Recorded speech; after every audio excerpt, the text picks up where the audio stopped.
আজকের দরজাটা বন্ধ করো। আজকের এই নির্বাচনী জনসভার সম্মানিত সভাপতি, আমার সামনে উপস্থিত উপজেলার প্রিয় ভাই ও বোনেরা এবং প্রিয় সহকর্মীবৃন্দ, আসসালামু আলাইকুম। আমার কথা শুনতে পাচ্ছেন? কথা শুনতে পাচ্ছেন? আচ্ছা, ঠিক আছে। প্রিয় ভাই বোনেরা, প্রিয় ভাই বোনেরা, প্রথমেই আমি আপনাদের কাছে ক্ষমা চেয়ে নিচ্ছি।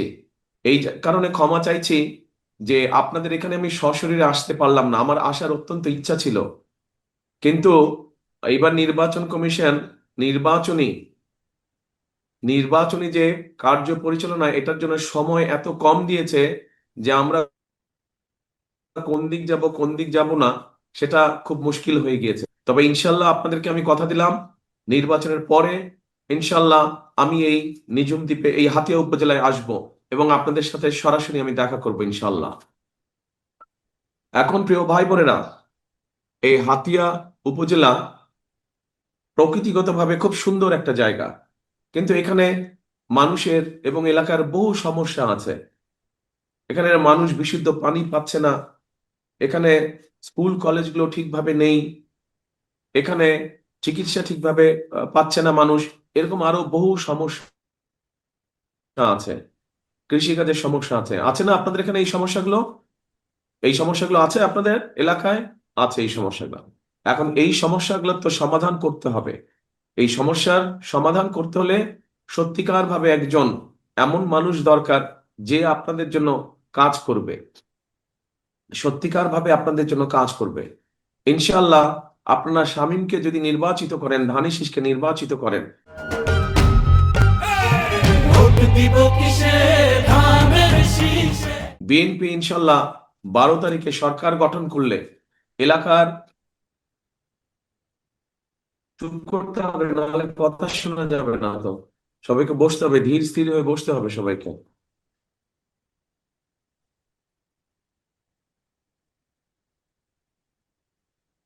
বসতে হবে সবাইকে, ধীর স্থির হয়ে বসতে হবে। কিন্তু এলাকার উন্নয়নের পাশাপাশি মানুষেরও বহুবিধ সমস্যা আছে। এখানে মানুষের কর্মসংস্থানের সমস্যা আছে, তরুণদের যুবকদের কর্ম সংস্থানের সমস্যা আছে। খেটে খাওয়া পরিবারগুলো, বিশেষ করে এখানে অনেক মা বোনেরা আছেন যারা বিভিন্ন সমস্যায় আছেন, অর্থনৈতিকভাবে যাদের সচ্ছলতা নেই বা সংকটে বা কষ্টে আছেন। ঠিক একইভাবে এখানে কৃষক ভাই যারা আছেন, তাদের বিভিন্ন রকম সমস্যা আছে। এই কৃষক ভাইদের পাশে আমরা দাঁড়াতে চাই। এখানে মা বোনরা উপস্থিত আছেন, আপনারা সহ সারা হাতিয়া উপজেলায় দুস্থ খেটে খাওয়া মানুষ যারা আছে, গৃহিণী বা মা বোন যারা আছে, তাদের পাশে আমরা দাঁড়াতে চাই। এই জন্য আমরা কতগুলো পরিকল্পনা গ্রহণ করেছি। এই পরিকল্পনাগুলো হচ্ছে, যেমন আপনাদের নিশ্চয়ই মনে আছে, দেশনেত্রী খালেদা জিয়া যখন দেশ পরিচালনার দায়িত্বে ছিলেন, সেই সময় উনি মেয়েদের শিক্ষা ব্যবস্থা, ক্লাস 1 থেকে ইন্টারমিডিয়েট পর্যন্ত শিক্ষা ব্যবস্থা উনি ফ্রি করে দিয়েছিলেন, মনে আছে? এখন যদি আমরা কোনো স্কুল কলেজে যাই এখন যদি আমরা স্কুল কলেজে যাই তাহলে দেখতে পারবো ছেলেদের পাশাপাশি সমান সংখ্যক মেয়েরা লেখাপড়া করছে।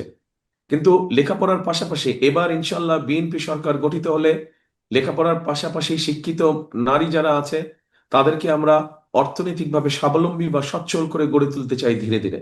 এবং ফ্যামিলি কার্ড নামে এই জন্যই আমরা ফ্যামিলি কার্ড নামে একটি কার্ড দিতে চাই।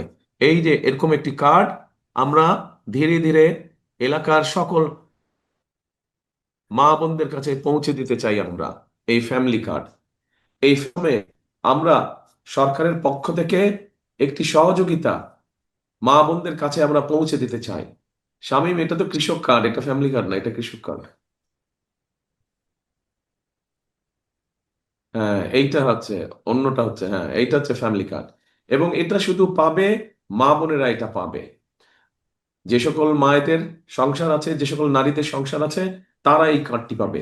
এবং এর মাধ্যমে আমরা প্রতি মাসে মা বোনদের হাতে আমরা কিছু সহযোগিতা পৌঁছে দিতে চাই, যাতে করে তার সংসার চালাতে কিছুটা হলেও সহজ হয়, যাতে করে ধীরে ধীরে সে অর্থনৈতিকভাবে স্বাবলম্বী হয়ে উঠতে পারে।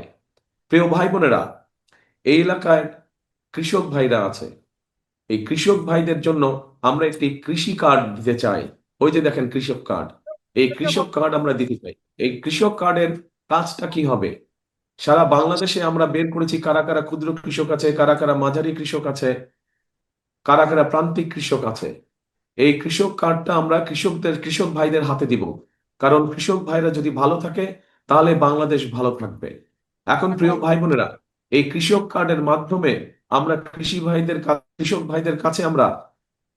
ভাইদের কাছে তাদের প্রয়োজনীয় সার, কীটনাশক, বীজ এইগুলো আমরা পৌঁছে দিব। কেউ যদি বছরে 2টো ফসল করে, 3টে ফসল করে, অন্তত বছরে একটা ফসলের সব রকম সহযোগিতা আমরা তাদেরকে পৌঁছে দিতে চাই। এইভাবে কৃষক ভাইদেরকে যদি আমরা সহযোগিতা করতে পারি, আমরা বিশ্বাস করি যে ধীরে ধীরে আগামী কয়েক বছরের মধ্যে বাংলাদেশের খেটে খাওয়া কৃষক ভাইরা যারা দিন রাত পরিশ্রম করে, তারা একটা শক্ত অর্থনৈতিক ভিত্তির উপরে দাঁড়াতে পারবে। প্রিয় ভাই বোনেরা, এই এলাকায় বহু শিক্ষিত তরুণ যুবক আছে। তারা শিক্ষিত তরুণ যুবক ভাইরা, কিন্তু তাদের কর্মসংস্থান নেই, বেকার হয়ে তারা পড়ে আছে। আমরা এই বেকার ভাইদের পাশে দাঁড়াতে চাই এবং সেই জন্য আমরা এবং সেই জন্য আমরা বিভিন্ন রকম ট্রেনিং এর ব্যবস্থা আমরা করতে চাই। ভোকেশনাল ট্রেনিং ইনস্টিটিউশন আমরা এখানে তৈরি করতে চাই, যার মাধ্যমে আমরা আমাদের তরুণ যুবক ভাইদেরকে ট্রেনিং দিতে পারবো, বিভিন্ন বিষয়ে ট্রেনিং দিতে পারবো।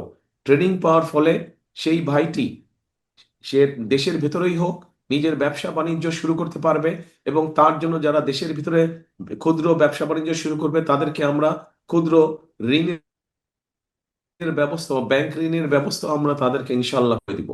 একই সাথে ট্রেনিং পাওয়ার ফলে এই এলাকার বহু মানুষ মধ্যপ্রাচ্যে আছে। কাজেই মধ্যপ্রাচ্যে যারা যায়, মধ্যপ্রাচ্যে যে আগামী দিনে যারা যাবে, যারা ট্রেনিং পাবে, তাদের জন্য সুবিধা হবে যে মধ্যপ্রাচ্যে গেলে তারা একটা ভালো চাকরির সংস্থান করতে পারবে, ভালো চাকরি খুঁজে পাবে যেটাতে বেতন এখন যারা যাচ্ছে তাদের থেকে বেতন বেশি হবে। এভাবে আমরা বেকার ভাইদের পাশে এসে দাঁড়াতে চাই। প্রিয় ভাই বোনেরা, আমরা আপনাদের এখানে চিকিৎসার খুব কষ্ট, সাধারণ মানুষের চিকিৎসার খুব কষ্ট। হাসপাতাল বলেন, যেই হাসপাতালটি আছে এখানে, এই হাসপাতালটিকে আমাদের বৃদ্ধি করতে হবে। এটিকে আমাদের বৃদ্ধি করতে হবে হাসপাতালটিকে, যাতে করে মানুষ চিকিৎসা সুবিধা পায়। কিন্তু এর পাশাপাশি আমরা এখানে আরেকটি কাজ করতে চাই, সেটি হচ্ছে বিশেষ করে মা বোনেরা এবং শিশুরা, তাদের জন্য অনেক সময় কষ্ট হয়ে যায় হাসপাতালে গিয়ে চিকিৎসা নিতে। কারণ হয়তো মা বোন তার ভাই বা তার ছেলের সাথে যাবে বা স্বামীর সাথে যাবে, কিন্তু ছেলে বা ভাই ব্যস্ত থাকাতে যেতে পারছে না, ফলে কষ্ট পেতে হয় তাদেরকে অসুখ বিসুখের কারণে। আমরা সারা দেশে হেলথ কেয়ারার নিযুক্ত করতে চাই। হেলথ কেয়ারার নামে একটি কত কিছু মানুষকে আমরা ট্রেনিং দিতে চাই এবং ট্রেনিং দেওয়ার ফলে যেটা হবে, তারা ঘরে ঘরে গিয়ে মা বোনদেরকে, শিশুদেরকে তারা ঘরে চিকিৎসা দিতে পারবে। ছোটখাটো অসুখ বিসুখ তারা ঘরে গিয়ে চিকিৎসা দিতে হবে, যাতে করে মা বোনদেরকে কষ্ট করে আর হাসপাতাল যেতে না হয়। ঘরে বসে আমরা মা বোনদেরকে চিকিৎসা দিতে চাই। প্রিয় ভাই বোনরা, আমরা আর করতে চাই, সেই কাজটি হলো, আমি আপনাদের কাছে মা বোনদের জন্য কি করব, চিকিৎসার জন্য কি করব, শিক্ষার জন্য কি করব, কৃষক ভাইদের জন্য কি করব, এগুলো যেমন সব আপনাদের সামনে তুলে ধরলাম। আরেক শ্রেণীর মানুষ আছে যারা যারা আমাদের জন্ম থেকে মৃত্যু পর্যন্ত আমাদের সাথে থাকে। আস্তে ভাই, তালি বন্ধ করতে হবে, নাহলে তো আমার কথা শুনতে পারবেন না। আস্তে আস্তে তালি বন্ধ করতে হবে, নাহলে তো কথা শুনতে পারবেন না। তো এখন হচ্ছে আরেক শ্রেণীর মানুষ আছে, যে এই মানুষগুলো আমাদের জন্ম থেকে মৃত্যু পর্যন্ত আমাদেরকে বিভিন্ন সময় আমাদের সাথে থাকে এবং বিভিন্ন সময় বিপদে আপদে তারা আমাদেরকে পরামর্শ দেয়। কারা তারা? তারা হচ্ছে আমাদের বিভিন্ন গ্রামে গঞ্জে, বিভিন্ন মসজিদ, মাদ্রাসা,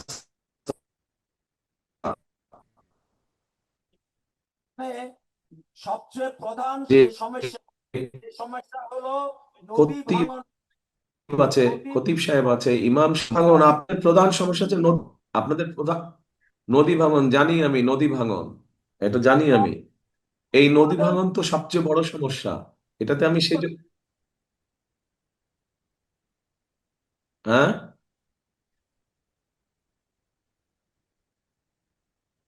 এটা কে কথা বলছে? তাহলে আপনি বলেন না, তারপরে আমি বলি। মাননীয় চেয়ারম্যান মহোদয়, এখানে আমাদের প্রধান সমস্যা হলো নদী ভাঙন সমস্যা। প্রতিনিয়ত নদী ভাঙন নদী সমস্যা। ভেঙে আমাদের জনগণ সর্বশান্ত হয়ে যাচ্ছে। হাতিয়ার আমাদের জনগণ। আমাদের এখানে ব্লক দেওয়ার জন্য আমাদের দাবি, আপনি ক্ষমতায় আসার পর আমরা ক্ষমতা আসলে, বিএনপি সরকার ক্ষমতা আসলে প্রথমেই আমাদের ব্লক বাঁধের মাধ্যমে নদী ভাঙা রোধ করতে হবে। এটা হলো হাতিয়ার প্রধান দাবি। আর আরেকটা দাবি, সেটা হলো সবার আমাদের বেড়িবাঁধ নির্মাণ করতে হবে।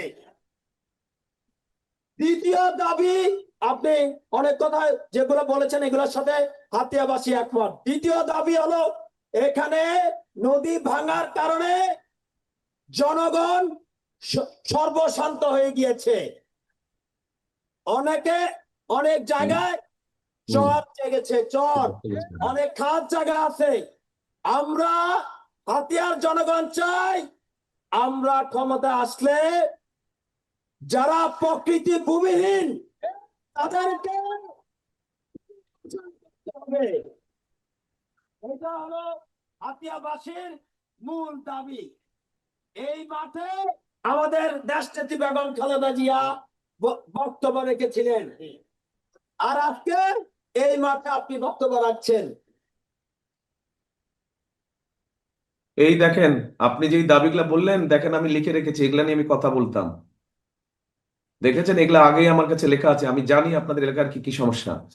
আমি জানি আপনাদের এলাকার ব্লক বাঁধ নির্মাণ করে নদী ভাঙন রোধ করা, টেকসই বেড়িবাঁধ নির্মাণ করা, ভূমিহীনদের জন্য খাস জমি বন্দোবস্ত করা, উপজেলা স্বাস্থ্য কমপ্লেক্সকে 150 শয্যায় উন্নীত করা, তারপরে জাহাজমারা ইউনিয়নকে নতুন উপজেলায় রূপান্তর করা, এগুলা সব আপনাদের যেগুলো এলাকাবাসীর দাবি, এগুলো সব আমি জানি। এগুলা সব আমরা লিখে রেখেছি। ইনশাল্লাহ সরকার গঠনে সক্ষম হলে, আমরা সরকার গঠন করলে বিএনপি ধীরে ধীরে একটার পর একটা আমরা এলাকার মানুষের সমস্যার ইনশাল্লাহ সমাধান করব। কিন্তু সমস্যার সমাধান করতে হলে তো ধানের শীষকে জিতাতে হবে, তাই না? সমস্যার সমাধান করতে হলে তো ধানের শীষকে জিতাতে হবে। এর আগে তো আপনারা এই এলাকার মানুষ অনেককে দেখেছে, কিন্তু তারা সমস্যার সমাধান তো করেনি। কিন্তু এবার ইনশাল্লাহ বিএনপি নির্বাচিত হলে ধীরে ধীরে আমরা এই কাজগুলো করব। আমি এরই ভিতরে নোট করে রেখে দিয়েছি যে কোন কোন কাজ করব, এই এলাকার মানুষের জন্য কি কি কাজ করব আমি নোট করে রেখে দিয়েছি এর মধ্যে। ইনশাল্লাহ আমরা সরকার গঠন করলে এই কাজগুলো আমরা ধীরে ধীরে পর্যায়ক্রমিক ভাবে শুরু করব। কিন্তু তার আগে তো আমরা যেই পরিকল্পনা নিয়েছি, এই নদী ভাঙন রোধ, বেড়িবাঁধ, টেকসই বেড়িবাঁধ, ব্লক বাঁধ, এগুলা তো আমরা তো ইনশাল্লাহ করব। কিন্তু আপনাদেরও তো একটা দায়িত্ব আছে। আপনাদের দায়িত্বটা কি বলেন তো? আপনাদের দায়িত্বটা কি? ধানের শীষকে জয়যুক্ত করা। ধানের শীষকে কবে জয়যুক্ত করবেন? কবে? 12 তারিখে ইনশাল্লাহ, 12 তারিখের নির্বাচনে ইনশাল্লাহ ধানের শীষকে জয়যুক্ত করতে হবে। পারবেন? ইনশাল্লাহ, ইনশাল্লাহ। তাহলে প্রিয় ভাই বোনেরা, আসেন আমরা ধানের শীষকে জয়যুক্ত করি এবং ধীরে ধীরে আমরা এলাকার সমস্যার সমাধানগুলোর জন্য কাজ শুরু করি। তবে এখানে একটা কথা আছে প্রিয় ভাই বোনেরা, গত 15-16 বছর কি আপনারা ভোট দিতে পেরেছিলেন? ভোট দিতে পারেননি আপনারা। আমাদের দেশের মানুষের ভোটের অধিকার কেড়ে নেওয়া হয়েছিল, কথা বলার স্বাধীনতা কেড়ে নেওয়া হয়েছে। যারা এই কাজটি করেছিল তারা দেশ থেকে চলে গিয়েছে। কিন্তু প্রিয় ভাই বোনেরা, এখন অন্য একটি গোষ্ঠী, তারা আবার কিছু কিছু ষড়যন্ত্র করছে যেন নির্বাচন বাধাগ্রস্ত হয়। এই ব্যাপারে আপনাদের সকলকে সচেতন থাকতে হবে। 12 তারিখে ইনশাল্লাহ, 12 তারিখে এখানে যারা মুসলমান ভাই আছেন, আপনারা তাহাজ্জুদ পড়ে স্ব নির্বাচনী এলাকায় স্ব ভোট কেন্দ্রে গিয়ে ভোরে ফজরের জামাত ওখানে ভোট কেন্দ্রের সামনে আদায় করবেন। এবং যারা মুসলমান অন্য ধর্মের ভাই বোনেরা আছেন তাদেরকে সাথে নিয়ে যাবেন, যাতে করে সকাল সকাল সবাই ভোট কেন্দ্রের সামনে লাইন দিয়ে দাঁড়াতে পারে, যাতে ভোট দিতে পারেন, আপনারা সঠিকভাবে ভোট দিতে পারেন। এবং শুধু ভোট দিলেই চলবে না, ভোট দিয়ে চলে আসলে চলবে না, ভোট দিয়ে ওখানে থাকতে হবে, যাতে করে আপনার যে ভোটটা আপনি দিলেন এই ভোটের হিসাব কড়াই গন্ডায় বুঝে আনতে হবে।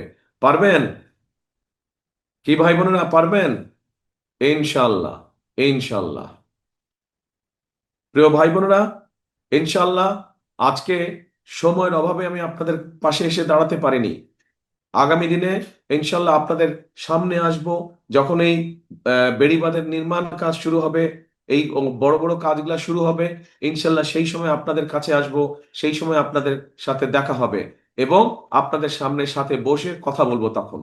আজকে তাহলে এই পর্যন্তই থাক। ইনশাল্লাহ আগামী দিন আপনাদের সাথে সরাসরি দেখা হবে। কিন্তু কথা একটাই, আমি বারে বারে একটা কথা বলি, এই দেশটা আমাদের, আমাদেরকে সবাইকে মিলে মুসলমান ও সহ অন্য হিন্দু ধর্ম বলেন, বৌদ্ধ ধর্ম বলেন, খ্রিস্টান ধর্ম বলেন, সকল ধর্মের মানুষকে একসাথে থেকে আমাদেরকে এই দেশটা গড়তে হবে। এই দেশটা আমাদের সকলে পরিশ্রম করে গড়ে তুলতে হবে, কারণ এই দেশই আমাদের প্রথম এবং এই দেশই আমাদের শেষ ঠিকানা। সেই জন্যই আমি একটা কথা বলি, করব কাজ, কে ইয়াং ছেলেরা বলো, করব কাজ, গর্ব দেশ। সবার আগে, সবার আগে বাংলাদেশ। আবার বলি, করব কাজ, গর্ব দেশ, সবার আগে বাংলাদেশ। প্রিয় ভাই বোনেরা, সকলে ইনশাল্লাহ ভালো থাকবেন, সুস্থ থাকবেন। ইনশাল্লাহ দ্রুতই আপনাদের সাথে দেখা হবে। আল্লাহ হাফেজ। বাংলাদেশ জিন্দাবাদ। বাংলাদেশ জাতীয়তাবাদী দল জিন্দাবাদ। আসসালামু আলাইকুম।